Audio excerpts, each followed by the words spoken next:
How to be a bad ass motherfucker. आज हम बात करने जा रहे हैं जेम्स बॉन्ड की या यश की या फिर ऋतिक रोशन की। माना कि ये सब एक्टर्स हैं और इनके डायलॉग पहले से डिसाइड होता है, लेकिन जैसे इनका इम्पैक्ट पड़ता है देखने वालों पे, क्या तुम भी ऐसा इम्पैक्ट गिराना चाहते हो? Number 1, not giving a fuck. Be careless. तुम्हें इससे कुछ फ़र्क नहीं पड़ना चाहिए कि दूसरे लोग क्या सोचते हैं तुम्हारे बारे में। तुम्हें वो काम करते रहना चाहिए जिससे तुम्हें खुशी मिलती है। अगर तुम पूरा टाइम यही सोचने में निकाल दोगे कि दूसरे लोग क्या सोचते हैं तुम्हारे बारे में, तो तुम वो नहीं कर पाओगे जो तुम एक्चुअली करना चाहते हो।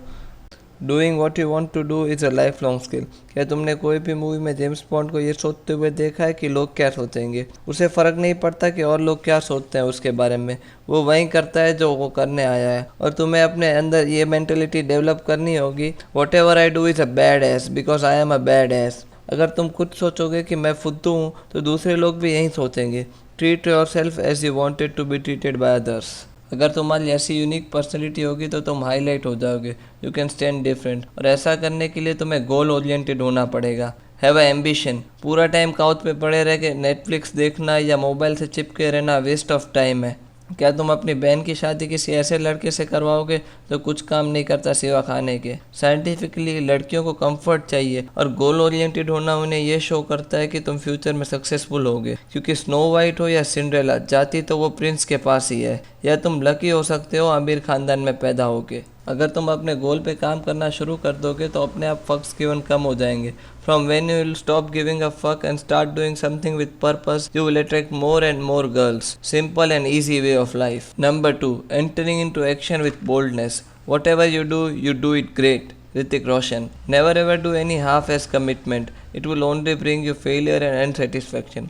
अगर तुमने डिसाइड किया है कुछ भी करने का, तो तब तक मत रुको जब तक तुम उसे पूरा नहीं कर लेते। अगर तुम कोई भी लड़की को अप्रोच कर रहे हो तो पीछे से अप्रोच करना या धीरे से कुछ भी बोलना कोई रिजल्ट नहीं लाएगा, और ऐसे करने से तुम अपने आप को रिजेक्ट करवा रहे हो। तुम्हारे पास दो ही ऑप्शन है, या तो तुम सामने से जाके उसे अप्रोच करो, या तुम वहीं कोने में खड़े होकर उसे पूरा टाइम ताड़ते रहो। ये जो तुम कर रहे हो ना, इससे तुम ना घर के रहोगे ना घाट के। अगर तुम कोई भी एक्शन के लिए अनश्योर हो तो वो मत करो, क्योंकि डाउट्स और रिग्रेशन इन्फेक्ट कर देंगी तुम्हारे एग्जीक्यूशन को। एक बोल्ड मूव तुम्हें ज़्यादा पावरफुल दिखाता है। अगर तुम कोई भी लड़की से डेट के लिए पूछना चाहते हो तो सीधे जाके पूछ लो। बातें जलेबी की तरह घुमा के पूछने से तुम्हारी वैल्यू डाउन होगी। एक बोल्ड पर्सनैलिटी होने से तुम्हारे रिजेक्ट होने के चांसेस भी कम हो जाएंगे। हाफ कमिटेड होने से अच्छा है तुम अनकमिटेड रहो। साइंटिफिकली लोगों के पास सिक्स सेंस होता है दूसरों की वीकनेस के लिए, और अगर तुम हाफ एस कमिटमेंट करोगे तो तुम वीक दिखोगे, और हो सकता है तुम्हें सारी जिंदगी वर्जिन रहना पड़े, और ऐसा बनना तो नहीं चाहोगे तुम। कोई भी गलती जो हाई रिस्क लेने से होती है वो हाई रिस्क लेने से सुधर जाती है, लेकिन पार्शियल रिस्क लेना या रिस्क ना लेना अफसोस लाता है। ये एक चीज़ हमेशा याद रखना, everyone admires the bold, no one honours the timid.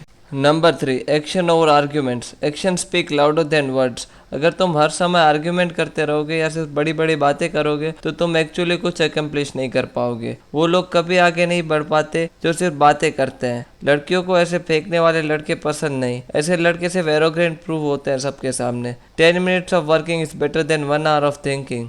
जैसा कि हेनरी फोर्ड ने कहा है, you can't build a reputation on what you are going to do, only boasting on things will end you up nowhere. लड़कियों के future और goal oriented लड़के पसंद है, और जैसा C.S. लेविस ने कहा है, a proud man is always looking down on things and people, and of course as long as you are looking down you can not see something that is above you. Scientifically अगर तुम अपने goals के बारे में दूसरों से discuss करते हो तो तुम्हें उस टाइम गोल अचीवमेंट की फीलिंग आती है, जो इंस्टेंट डोपामिन रिलीज होने से आती है ब्रेन के अंदर, जिससे तुम्हें इमेंस सेटिस्फेक्शन फील होता है, और बाद में तुम प्रोकास्टिनेट कर देते हो। Win through your actions and never through your arguments. तो तुम बेडएस कैसे बन सकते हो? Not giving a fuck, enter into action with boldness, action over arguments.